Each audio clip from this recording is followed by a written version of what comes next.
நந்தனம் மைதானத்தில் நடைபெறும் பொதுக்கூட்டத்தில் கலந்து கொள்ள பிரதமர் மோடி திங்கட்கிழமை சென்னை வரவிருக்கிறார். பகல் 1:15 மணிக்கு மராட்டியத்தில் இருந்து விமானம் மூலம் புறப்பட்டு மதியம் 2:45 மணிக்கு சென்னை வரும் வகையில் பிரதமரின் பயண திட்டம் வகுக்கப்பட்டுள்ளது.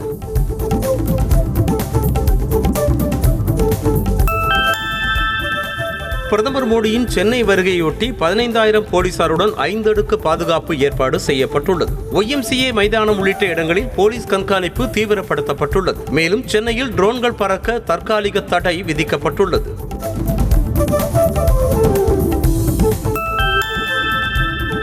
செங்கல்பட்டு மாவட்டம் கல்பாக்கத்தை சுற்றியுள்ள மீனவர்கள் 2 நாட்களுக்கு மீன்பிடிக்க கடலுக்குள் செல்ல தடை விதிக்கப்பட்டுள்ளது. அணுமின் நிலையத்தில் பிரதமர் நரேந்திர மோடி ஆய்வு மேற்கொள்வதை முன்னிட்டு 1500 போலீசார் பாதுகாப்பு பணியில் ஈடுபடுத்தப்பட்டுள்ளனர்.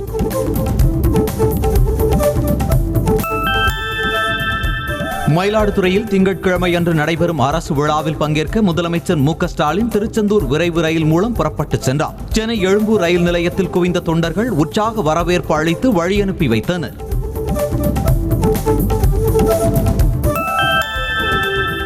தமிழ்நாட்டில் போதைப்பொருள் புழக்கத்தை கட்டுப்படுத்த தவறியதாக கூறி திமுக அரசை கண்டித்து திங்கட்கிழமை அதிமுக சார்பில் மாபெரும் கண்டன ஆர்ப்பாட்டம் நடைபெறும் என அறிவிக்கப்பட்டுள்ளது.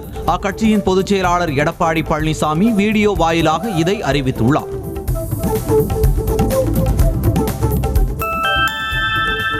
தேர்தல் தொகுதி பங்கீடு தொடர்பாக திமுக மதிமுக இடையே திங்கட்கிழமை 4ஆம் கட்ட பேச்சுவார்த்தை நடைபெறவுள்ளதாக தகவல் வெளியாகியுள்ளது. நாடாளுமன்ற தேர்தலுக்கான அறிவிப்பு விரைவில் வெளியாகவிருக்கும் நிலையில் தொகுதி பங்கீடு பேச்சுவார்த்தை தீவிரமடைந்துள்ளது.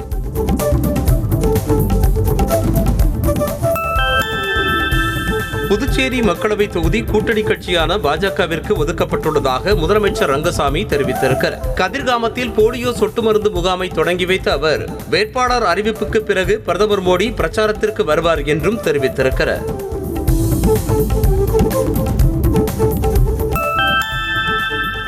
அதிமுகவின் வாக்கு வங்கிக்காக எம்ஜிஆர் ஜெயலலிதாவை பற்றி புகழ்ந்து பேசுவது பாஜகவின் பலவீனத்தை காட்டுவதாக விடுதலை சிறுத்தைகள் கட்சி தலைவர் திருமாவளவன் தெரிவித்திருக்கிறார். சென்னை சேத்துப்பட்டில் செய்தியாளர்களிடம் பேசிய அவர் 3 தொகுதி என்பதில் உறுதியாக உள்ளதாக கூறினார்.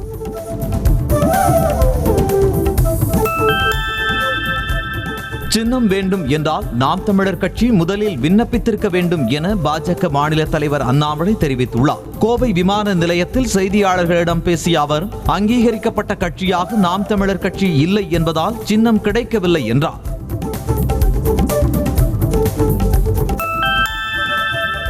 பாஜகவின் பதாகையில் எம்ஜிஆர் ஜெயலலிதா படங்கள் இடம்பெற்றது கண்டனத்திற்குரியது என அதிமுக முன்னாள் அமைச்சர் ஜெயக்குமார் தெரிவித்துள்ளார். சென்னையில் செய்தியாளர்களிடம் பேசிய அவர் பாஜகவினருக்கு தங்கள் தலைவர்கள் மேல் நம்பிக்கை இல்லையா என்று கேள்வி எழுப்பினார்.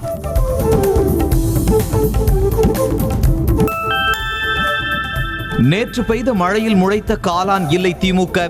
பாஜக உருவாவதற்கு முன்னரே ஆட்சிக்கு வந்த கட்சி திமுக என்று பிரதமரின் பேச்சுக்கு அமைச்சர் சேகர் பாபு பதிலடி கொடுத்துள்ளார். சென்னையில் நடைபெற்ற நிகழ்ச்சியில் பேசிய அவர் எப்போது வேண்டுமானாலும் மத்திய அரசு தேர்தலை அறிவிக்கலாம் என்றார்.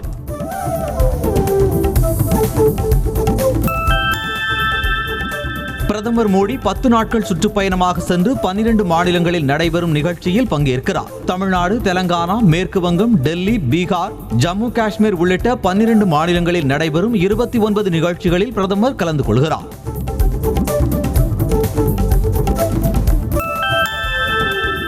டெல்லி மற்றும் பஞ்சாப் மாநில அரசுகள் சிறந்த கல்வியை வழங்குவதாக டெல்லி முதலமைச்சர் அரவிந்த் கெஜ்ரிவால் தெரிவித்திருக்கிறார். பஞ்சாப் மாநிலம் லுதியானாவில் ஸ்கூல் ஆஃப் எமினன்ஸை திறந்து வைத்த பின்னர் பேசிய அவர் இவ்வாறு தெரிவித்திருக்கிறார்.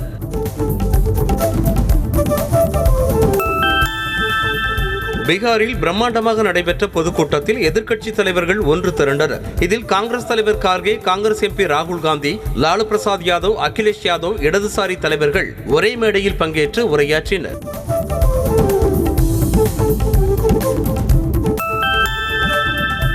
பாஜக மற்றும் RSSக்கு ஒருபோதும் அஞ்சப் போவதில்லை என ராகுல் காந்தி திட்டவட்டமாக தெரிவித்துள்ளார். பீகாரில் நடைபெற்ற எதிர்க்கட்சிகள் பங்கேற்ற பொதுக்கூட்டத்தில் பேசிய அவர் நாட்டில் நடந்து கொண்டிருப்பது சித்தாந்த போர் என்றும் கூறினார்.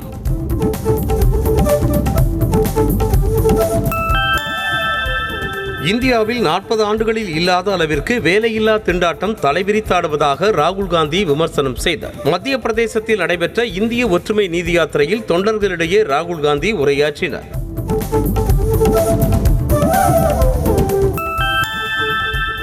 பாஜக எம்பியும் மத்திய சுகாதாரத்துறை முன்னாள் அமைச்சருமான ஹர்ஷ்வர்தன் அரசியலில் இருந்து விலகுவதாக அறிவித்துள்ளார். டெல்லியில் உள்ள தனது மருத்துவமனையில் மீண்டும் மருத்துவர் பணியில் ஈடுபட உள்ளதாகவும் அவர் கூறியுள்ளார். பெங்களூரு ராமேஸ்வரம் கஃபே குண்டுவெடிப்பு தொடர்பான விசாரணை முழுவீச்சில் நடைபெற்று வருவதாக மாநகர போலீஸ் கமிஷனர் தயானந்தா தெரிவித்திருக்கிறார். சிசிடிவி காட்சிகளின் அடிப்படையில் விரைவில் குற்றவாளிகள் பிடிபடுவார்கள் என்றும் அவர் தெரிவித்திருக்கிறார்.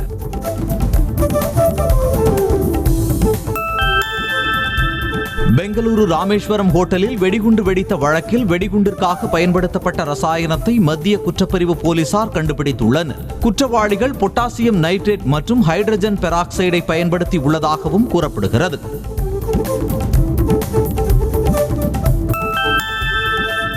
தொடர் போராட்டத்தில் ஈடுபட்டு வந்த விவசாயிகள் வரும் 6ஆம் தேதி டெல்லியை நோக்கி பயணிக்க திட்டமிட்டுள்ளனர். மேலும் மார்ச் 10ஆம் தேதி நாடு முழுவதும் ரயில் மறியல் போராட்டம் நடத்தப்படும் என்றும் அறிவித்துள்ளனர்.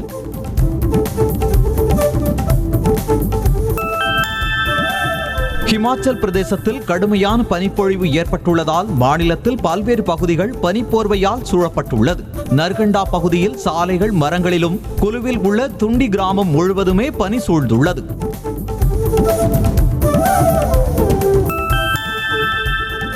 கட்சி தொடக்க நாள் விழாவை முன்னிட்டு பீகாரில் உள்ள லாலு பிரசாத் யாதவின் இல்லத்திற்கு முன்பாக திரண்ட ராஷ்டிரிய ஜனதா தள கட்சி தொண்டர்கள் உற்சாகமாக நடனமாடி கொண்டாடினர். தொடக்க நாள் பேரணியை முன்னிட்டு தொண்டர்கள் உற்சாகமாக நடனமாடினர்.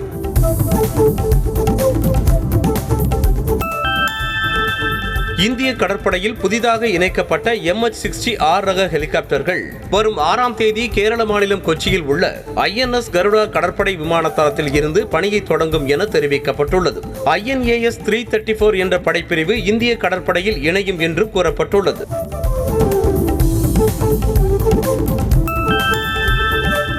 ஜம்மு காஷ்மீரின் பூஞ்ச் மாவட்டத்தில் கடும் பனிப்பொழிவு மற்றும் பனிச்சரிவில் சிக்கி தவித்த மலையேற்ற வீரர்கள் குழுவினர் பத்திரமாக மீட்கப்பட்டனர். பூஞ்ச் மாவட்டத்தில் முகல் சாலை பகுதியில் சனிக்கிழமை ஏற்பட்ட பனிச்சரிவில் உள்ளூர் மலையேற்ற வீரர்கள் 7 பேர் சிக்கிக் கொண்டனர்.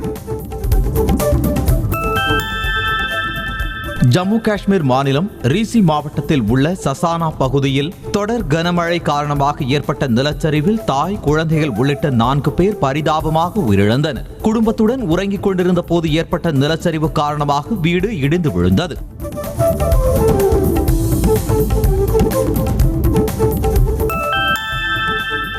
கேரள மாநிலம் திருவனந்தபுரத்தில் தலைமை செயலகம் நோக்கி பேரணி சென்ற பாஜக இளைஞர் அணியினரை தடுத்து நிறுத்திய போலீசார் தண்ணீரை பீச்சி அடித்து கலைத்தனர். கால்நடை மருத்துவக் கல்லூரி மாணவர் தற்கொலை வழக்கை முறையாக விசாரிக்கவில்லை என கூறி பாஜக இளைஞர் அணியினர் போராட்டத்தில் ஈடுபட்டனர்.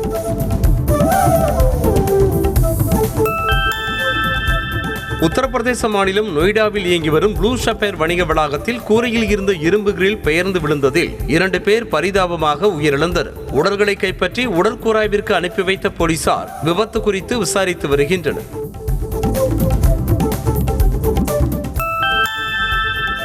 மேற்கு வங்கத்தின் அசன்சோல் மக்களவை தொகுதி பாஜக வேட்பாளர் பவன் சிங் போட்டியிட மறுப்பு தெரிவித்துள்ளார். பாஜக வெளியிட்ட முதற்கட்ட வேட்பாளர் பட்டியலில் பெயர் அறிவிக்கப்பட்ட நிலையில் போட்டியிலிருந்து விலகுவதாக அவர் அறிவித்துள்ளார்.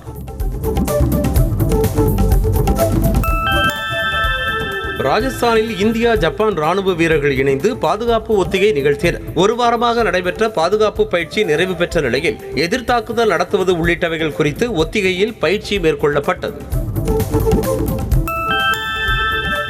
மத்திய பிரதேசத்தின் சித்ரகூட் நகரில் கனமழையோடு ஆலங்கட்டி மழையும் பெய்ததால் மக்கள் வீடுகளுக்குள் முடங்கினர். அம்மாநிலத்தில் கடந்த 24 மணி நேரத்தில் 8 மாவட்டங்களில் இடி மின்னலோடு ஆலங்கட்டி மழை பெய்த நிலையில் பலத்த சூறைக்காற்றும் வீசியது.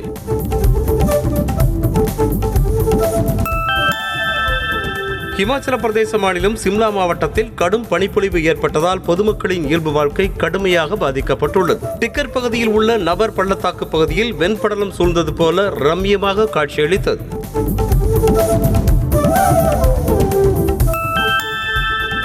5க்கும் மேற்பட்ட புதிய மாவட்டங்கள் உருவாக்கப்படும் என்று அளித்த வாக்குறுதியை திமுக நிறைவேற்றாதது ஏன் என அன்புமணி ராமதாஸ் கேள்வி எழுப்பியுள்ளார். தஞ்சாவூர் மாவட்டத்தில் திருவோணம் என்ற புதிய வட்டத்தை உருவாக்கி தமிழ்நாடு அரசுக்கு பாராட்டு தெரிவித்திருக்கிறார்.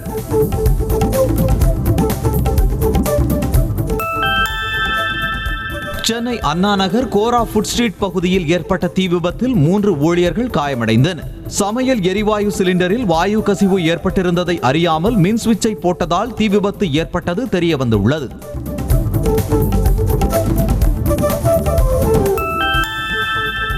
சென்னை மெரினாவில் புதிதாக திறக்கப்பட்ட கலைஞர் நினைவிடத்தில் நடிகர் வடிவேலு நேரில் சென்று மரியாதை செலுத்தினார். அப்போது அங்கிருந்த ரசிகர்கள் வடிவேலுவை கண்டதும் உற்சாகமடைந்து புகைப்படம் எடுத்துக் கொண்டனர்.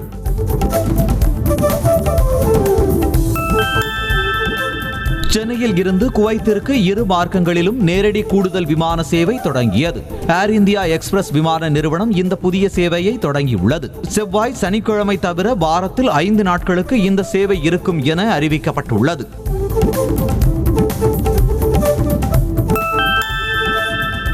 இந்திய இழுவை படகுகளுக்கு எதிராக இலங்கை யாழ்ப்பாணத்தைச் சேர்ந்த மீனவர்கள் நடுக்கடலில் கருப்பு கொடி போராட்டத்தில் ஈடுபட்டனர்.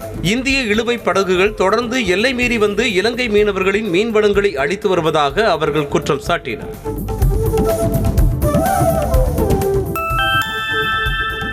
அரியலூர் மாவட்டம் ஜெயங்கொண்டம் அருகே காமரசவல்லியில் 16 வயது சிறுமியை காதலிப்பதாக கூறி பாலியல் பலாத்காரம் செய்த கூலி தொழிலாளியை போக்சோ சட்டத்தில் போலீசார் கைது செய்தனர். சிறுமியின் பெற்றோர்கள் அளித்த புகாரின் அடிப்படையில் போலீசார் நடவடிக்கை எடுத்துள்ளனர். தமிழக கேபிள் டிவி கம்யூனிகேஷன் லிமிடெட் நிறுவனத்தின் 12வது ஆண்டு விழாவை முன்னிட்டு நெல்லையில் பாரம்பரிய இலவச மருத்துவ முகாம் நடைபெற்றது. இதில் சுற்றுவட்டார பகுதிகளைச் சேர்ந்த 1000க்கும் மேற்பட்டோர் கலந்து கொண்டு சிகிச்சைகள் பெற்று பயனடைந்தனர்.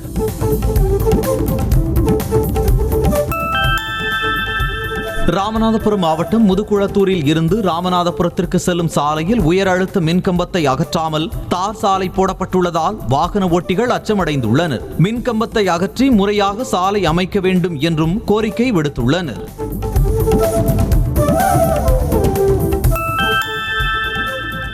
சிவகங்கை மாவட்டம் மீனாட்சிபுரம் பகுதியில் பேவர் பிளாக் கற்களை கொண்டு தரமற்ற முறையில் சாலை அமைக்கப்படுவதாக மக்கள் குற்றம் சாட்டியுள்ளனர். இதுகுறித்து நகராட்சி நிர்வாகத்திடம் புகார் அளித்தும் பணிகள் தொடர்ந்து நடைபெறுவதாக பொதுமக்கள் தெரிவித்துள்ளனர்.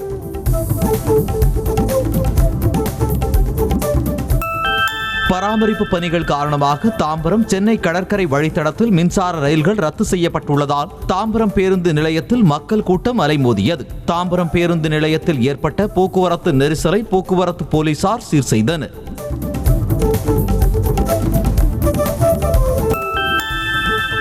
கோவை மாவட்டம் பொள்ளாச்சியில் வாக்குறுதிகளை நிறைவேற்றாத பிரதமர் மோடியை கண்டித்து திமுகவினர் பொதுமக்களுக்கு வடை வழங்கினர். மேலும் மத்திய அரசை கண்டித்து பதாகைகளை ஏந்தியவாறு கண்டன கோஷங்களை எழுப்பினர்.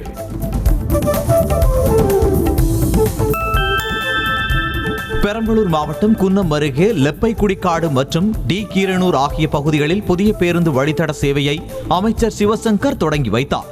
ஆரம்ப சுகாதார மையம் அமைப்பதற்கான ரூபாய் 54.75 லட்சம் மதிப்பிலான திட்டத்திற்கும் அமைச்சர் அடிக்கல் நாட்டினார்.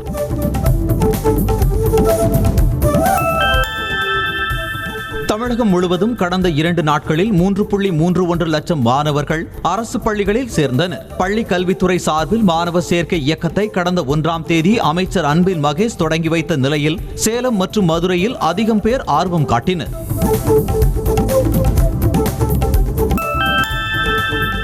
திருவள்ளூர் மாவட்டம் திருமுல்லைவாயலில் காதலி அழைப்பை ஏற்காததால் இளைஞர் தூக்கிட்டு தற்கொலை செய்து கொண்டார். சில நாட்களாக பேசாமல் இருந்த காதலிக்கு பிறந்தநாள் வாழ்த்து கூற தொடர்பு கொண்ட போது காதலி செல்போன் அழைப்பை ஏற்காததால் விரக்தியில் சதீஷ்குமார் விபரீத முடிவை எடுத்துள்ளார்.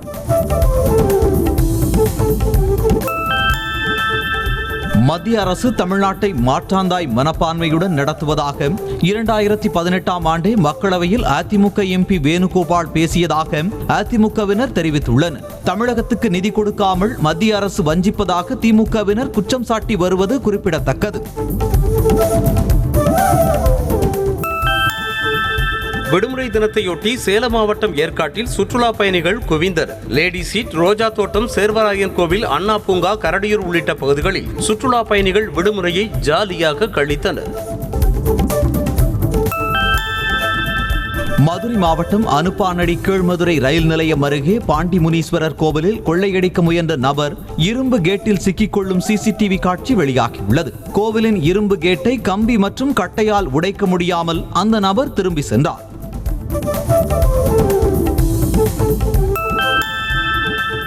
வார விடுமுறையால் திண்டுக்கல் மாவட்டம் கொடைக்கானலில் நிலவும் குளுமையான காலநிலையை அனுபவிக்க சுற்றுலா பயணிகள் குவிந்தனர். அத்துடன் மோயர் சதுக்கம், பைன்மர சோலை, குணா குகை, பிரயன் பூங்கா உள்ளிட்ட பகுதிகளையும் சுற்றுலா பயணிகள் கண்டு ரசித்தனர்.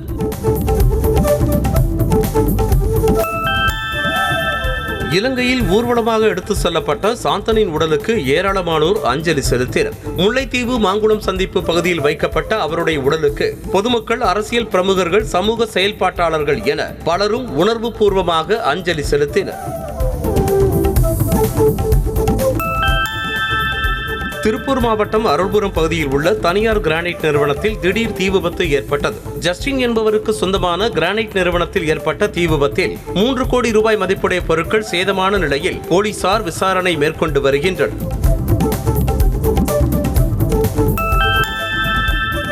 இலங்கை நாகை இடையிலான கப்பல் போக்குவரத்தை விரைவில் தொடங்க மத்திய அரசிற்கு கடிதம் அனுப்பப்பட்டுள்ளதாக பொதுப்பணித்துறை அமைச்சர் ஏவ வேலு தெரிவித்துள்ளார். நாகை நெடுஞ்சாலைத்துறை அலுவலகத்தில் ஆய்வு செய்த பின் அமைச்சர் இதனை தெரிவித்தார்.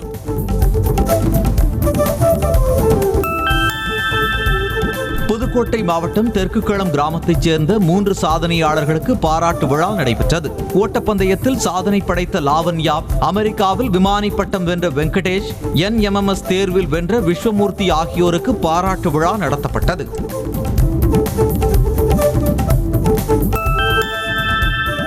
திருச்சியில் உள்ள ஜாலி ஜமால் கல்லூரியில் நடைபெற்ற பட்டமளிப்பு விழாவில் மாணவர் ஒருவர் நடனமாடியபடியே பட்டம் பெற வந்த வீடியோ இணையத்தில் வைரலாகி வருகிறது. மேடைக்கு பட்டம் பெறுவதற்கு நடனமாடியபடியே வந்த மாணவன் பட்டத்தை பெற்றுக்கொண்டும் நடனமாடியபடியே சென்றார்.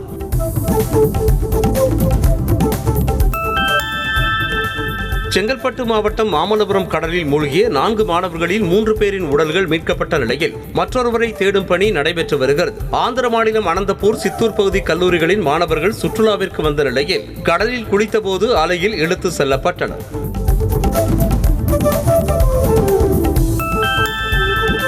சென்னையில் இருந்து டெல்லி, மும்பை சென்று மீண்டும் சென்னைக்கு வரும் விஸ்தாரா ஏர்லைன்ஸ் விமானம் ரத்தானதால் பயணிகள் அவதிக்குள்ளாகினர். விமானம் ரத்தானது தொடர்பாக விஸ்தாரா ஏர்லைன்ஸ் அறிவிப்பு வெளியிடாத நிலையில் நிர்வாக காரணங்களுக்காக ரத்து செய்யப்பட்டுள்ளதாக தகவல் வெளியாகியுள்ளது.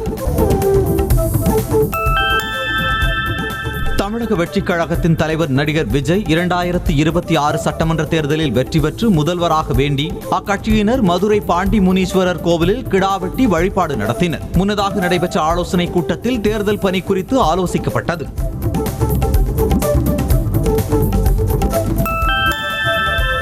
போதைப் பொருட்களின் தலைநகரமாக தமிழகம் மாறி வருவதாக அதிமுக முன்னாள் அமைச்சர் RB உதயகுமார் கூறினார். மதுரை சோழவந்தான் அருகே நடைபெற்ற மறைந்த முதல்வர் ஜெயலலிதாவின் பிறந்தநாள் விழாவில் கலந்து கொண்ட அவர் கடன் வாங்குவதிலும் தமிழகம் முதலிடத்தில் இருப்பதாக குறிப்பிட்டார்.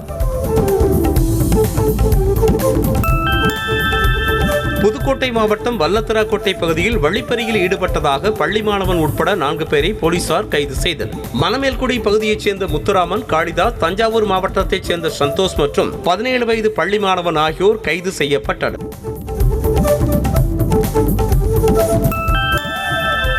மிச்சிகன், மிசௌரி, இடோகோ ஆகிய மாநிலங்களில் நடைபெற்ற குடியரசுக் கட்சியின் அதிபர் வேட்பாளருக்கான தேர்தலில் அமெரிக்க முன்னாள் அதிபர் டொனால்ட் ட்ரம்ப் வெற்றி பெற்றிருக்கிறார். மிச்சிகனில் ட்ரம்புக்கு எதிராக குடியரசுக் கட்சியில் எதிர்ப்பு அலை வீசுவதாக கூறப்பட்டாலும் அதை முறியடித்து வென்றுள்ளார்.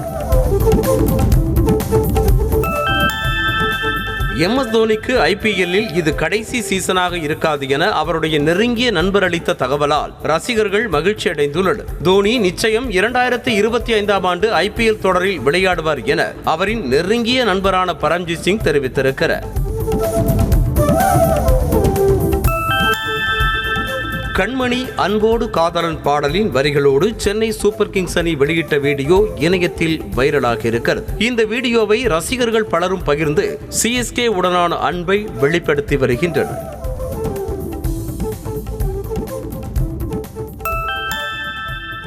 இந்திய அணிக்கு எதிரான டெஸ்ட் போட்டியில் பங்கேற்க இங்கிலாந்து வீரர்கள் இமாச்சல பிரதேசத்தின் காங்க்ரா விமான நிலையம் வந்தடைந்தனர். வரும் 7ஆம் தேதி தரம்சாலாவில் கடைசி டெஸ்ட் போட்டி நடைபெறவிருக்கும் நிலையில் இதில் பங்கேற்க இங்கிலாந்து அணி வீரர்கள் வந்தடைந்தனர்.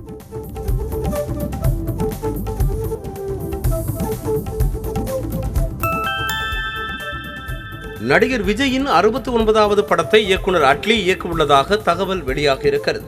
விஜயின் கடைசி படத்தை யார் இயக்குவது என்ற பட்டியலில் அட்லியின் பெயரும் தற்போது வெளியாக இருக்கும் நிலையில் விரைவில் அதிகாரப்பூர்வ அறிவிப்பு வெளியாக வாய்ப்புள்ளதாக கூறப்படுகிறது.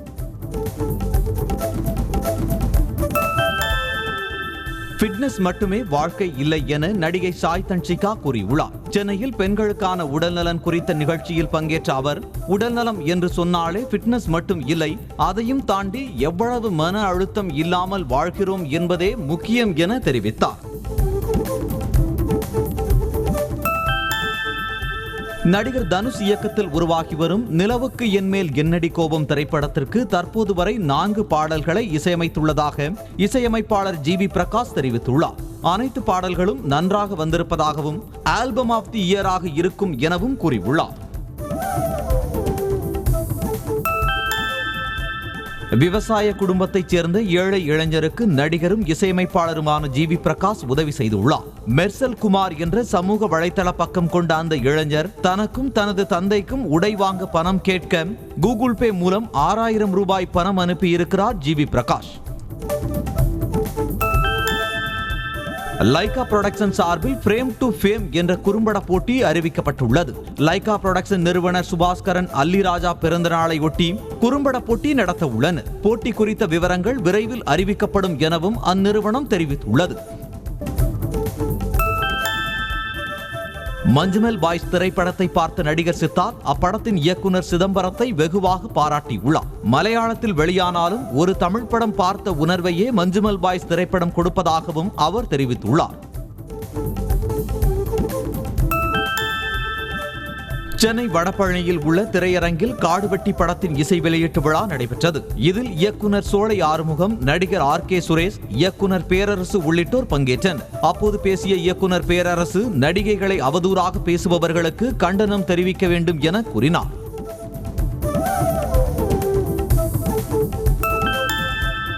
கௌதம் கார்த்திக்குடன் கிரிமினல் என்ற திரைப்படத்தில் நடித்திருப்பதாகவும் ரிலீஸுக்காக காத்திருப்பதாகவும் நடிகை ஜனனி தெரிவித்திருக்கிறார். சென்னை பெசன்ட் நகரில் புதிதாக அமைக்கப்பட்டுள்ள சுட்டோ கஃபே காஃபி ஷாப் திறப்பு விழாவில் பங்கேற்ற பின்னர் பேசிய அவர் இதனை கூறினார்.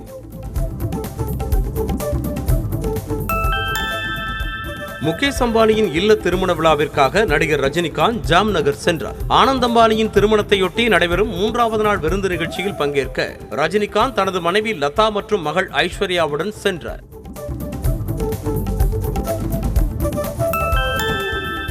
குஜராத் மாநிலம் ஜாம்நகரில் அம்பானியின் இல்ல திருமண விழா கொண்டாட்டத்தில் அமெரிக்க முன்னாள் அதிபர் டிரம்பின் மகள் இவாங்கா பங்கேற்றார். ஆனந்த் அம்பானிக்கும் ராதிகா மெர்ச்சண்டிற்கும் வரும் ஜூலை 12ஆம் தேதி திருமணம் நடைபெற உள்ளது. தொழிலதிபர் முகேஷ் அம்பானியின் மகன் ஆனந்த் அம்பானி மற்றும் ராதிகா ப்ரீ வெட்டிங் கொண்டாட்டத்தில் பங்கேற்ற பிரபலங்களின் அழகிய புகைப்படங்கள் வெளியாகியுள்ளது. பாலிவுட் பிரபலங்கள், கிரிக்கெட் வீரர்கள், தொழிலதிபர் பில் கேட்ஸ், பேஸ்புக் நிறுவனர் மார்க் ஜக்கர்பர்க் உள்ளிட்டோர் கலந்து கொண்டனர். குமரி மாவட்டம் மண்டைக்காடு பகவதியம்மன் கோவில் மாசிக்கொடை விழா கொடியேற்றத்துடன் தொடங்கியது. 10 நாட்கள் நடைபெறும் திருவிழாவில் தினமும் அம்மனுக்கு 3 கால பூஜைகள், வெள்ளிப்பள்ளக்கில் திருவீதி விழா நடைபெறும் நிலையில் 10ஆம் நாள் ஒடுக்கு பூஜையோடு விழா நிறைவடைகிறது.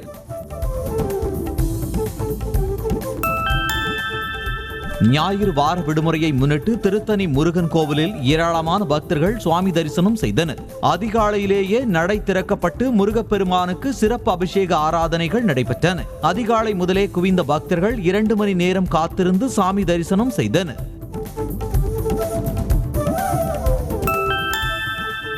நீலகிரி மாவட்டம் ஆமைக்குளத்தில் இலங்கையில் இருந்து தமிழ்நாடு வந்த மக்களால் ரதி மன்மதன் கோவிலில் காமன் பண்டிகை கொண்டாடப்பட்டது. இதில் ரதி மன்மதனுக்கு திருமணம் முடிந்த நிலையில் அதனைத் தொடர்ந்து பக்தர்கள் பல்வேறு வேடங்களை அணிந்து குறி சொல்லும் நிகழ்ச்சியும் நடைபெற்றது.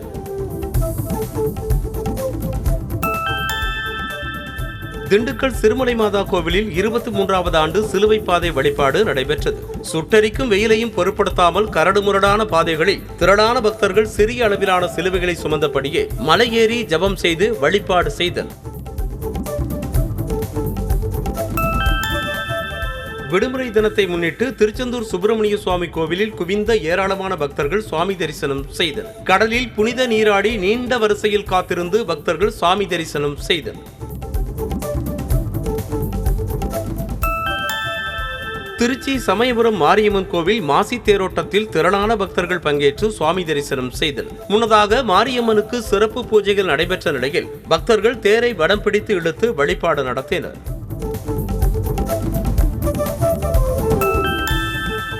திருச்சி நாவல்பட்டு சோழமாதேவி ராஜேஸ்வரி அம்மன் கோவிலில் 26ஆம் ஆண்டு பால்குட விழா வெகு விமர்சையாக நடைபெற்றது. ஏராளமான பக்தர்கள் பால்குடம் எடுத்து ஊர்வலமாக கோவிலுக்கு வந்து சாமி தரிசனம் செய்தனர். மேலும் கரும்பு தொட்டில் கட்டியும் பக்தர்கள் நேர்த்திக்கடன் செலுத்தினர். செய்திகளை உடனுக்குடனும் துல்லியமாகவும் தெரிந்து கொள்ள சப்ஸ்கிரைப் பண்ணுங்க.